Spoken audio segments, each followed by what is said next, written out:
Okay, I finished Lord of the Fallen, the 2023 version. It was an absolutely fantastic game. It's a game that I loved at parts, and also a lot of times where I absolutely hated it at parts. I have played the 2014 version as well, and it's definitely a better game than that, both story and gameplay. The gameplay mechanics can feel somewhat slow and clunky, but the bosses are quite interesting to fight. There are some issues with performance as well as level design and there's a lot of mobs everywhere, and also mobs that fire magic fire arrows from all sorts of places that you don't even know where they're coming. Also, the tracking cursor doesn't seem to track the mob you want to hit often, and you end up tracking the one that goes to the center, which causes a lot of problems and ultimately a lot of deaths. So it's a game that probably needs a few more patches to make it a great game, but it is definitely a good game to play. So I'm going to be talking about the bosses in order of difficulty, rating them from S to D. This is going to be around the Radiant ending. There is one boss here, which is Elaine the Starved, who is part of the Umbral ending, and I haven't fought her personally, so I'm not going to include her in this one. This is mainly for the Radiant ending bosses. So with that in mind, I'm going to start with the first boss of the game, which is actually a tutorial boss, and that is Holy Otto Bulwark, or Holy Bulwark Otto. So he's going into D, you kind of getting used to the game, you're parrying and dodging. The parrying mechanic is good, the dodging is probably a bit more forgiving in this game than Dark Souls. Overall, the gameplay, the level progression is quite good, even from the very beginning. He's going into D. Now the next boss goes from a massive leap in strength. Pieta going right into the, let's see here, into the S rank. Now, Pieta is one of the early bosses in the game. You're still getting used to the gameplay mechanics, and she has wings. She fires holy damage and arrows at you. She attacks you from across the screen. You really have to get her actual attacks on par and dodging them. It took me a fair number of times to kill her, just because she's so early in the game. You're still getting used to it. She's definitely one of the funner fights as well. Definitely top tier in this game. Next one is Scourge Sister Delith. Not too hard, not too easy either. I'd probably say it's a B tier. You have to really kind of also understand her attacks, her timing to get it right to be able to kill her eventually. Also, some of these bosses do end up being actual mobs later in the game, which does end up being somewhat annoying. Another frustrating point that I played. Next one is Mistress of Hounds. I am putting Mistress of Hounds. She could be an A tier, but for me personally, it was an S tier, just because you have to fight multiple dogs, multiple things fighting at the same time has always been a weakness of mine. I did die a number of times to her until I was able to kill the dogs, get her, understand attack patterns before I could finally kill her. So she's going into S tier. The next one is the Congregator of Flesh. A fairly big boss, but I would say that's fairly easy. It's a C. I didn't have too much trouble fighting him. Now the next boss is probably the boss that I had the most fun with, but also the boss that was also fairly difficult. The Hushed Saint is also going into S tier, and I'm actually going to put it right in the front. In terms of fun and also in terms of difficulty for me, you have to try and dodge the horse, but also manage to time his attack patterns. And I think I did die at least more than 10 times on this boss. It was fairly difficult, for me at least. Right, next one is an optional boss, which is the Mendacious Facade, which does end up being a normal boss later on. You have to attack from behind often. It's quite an annoying boss, so I'm going to put him in A tier. Alright, next we've got the Crimson Rectal Percival. I think I did die a couple of times to this, but I think overall it's fairly straightforward. B tier. Now I've got the Ruiner, also a normal mob later on. It's going into B tier. Infernal Enchantress, I kind of cheesed her by just firing ammunition at her from a distance. She went down fairly quickly and also becomes a normal mob later on. Scourge Progeny. Oh, this guy you need patience with. This big guy who fires lava and fireballs. Technically, I would put it in S tier just because it did give me a number of problems. Once you understand how to beat him, it's actually not too difficult. You need patience more than anything. I'm going to put him in A tier, just in front of Mendacious Visage. Skin Stealer, fun fight, but fairly easy.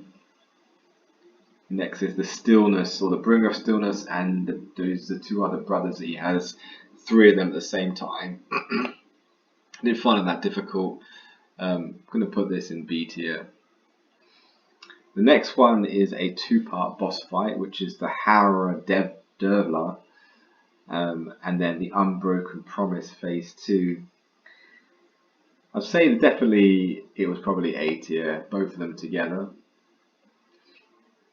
because you really had to fight 2 bosses with only 1 life, so they're going into A tier, but also a very fun fight.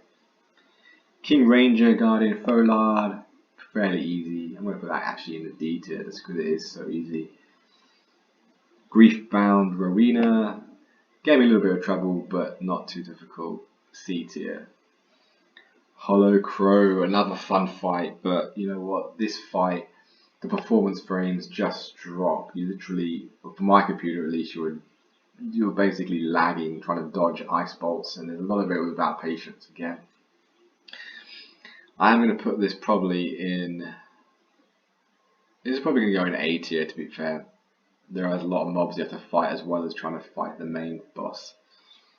Sacred Resonance Tenacity, quite easy I found. Maybe C tier would probably be more reasonable. Got here Judge Cleric. Let's see, Judge Cleric, 2-phase fight, probably going to be A tier. Yeah, not S tier, but definitely it was a tough fight. Now, who is this guy here? I think this might be Abbess Ursula. Becomes a normal mob later on. It can be more annoying than anything, trying to dodge those things, but fairly easy and straightforward. So that's C tier. Now, this one I believe is Paladin's Burden. Yes, special quest line, probably a B tier. I think it was a fight that took me a few times to do. Another 2-part fight, Tancred, Master of Castigation, and Reinhold Immured.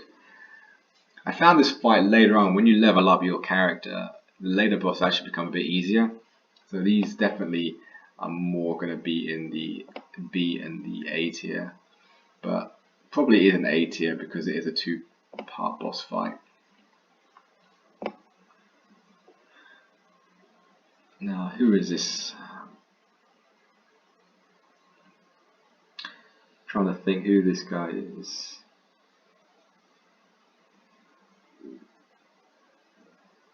Is it the Abiding Defenders? Maybe it is the Abiding Defenders. Now, Abiding Defenders probably is going to be.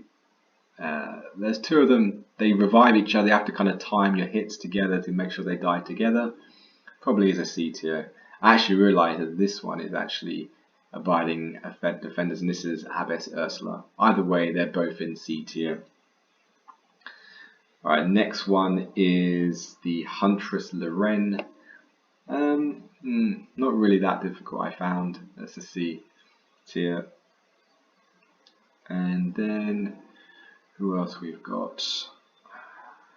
Let's see, Blessed Carrion Knight, the Poison Fellow. I think actually it's fairly easy. Obviously, you've got to make sure that you get rid of the thing protecting him, because he does come back to life.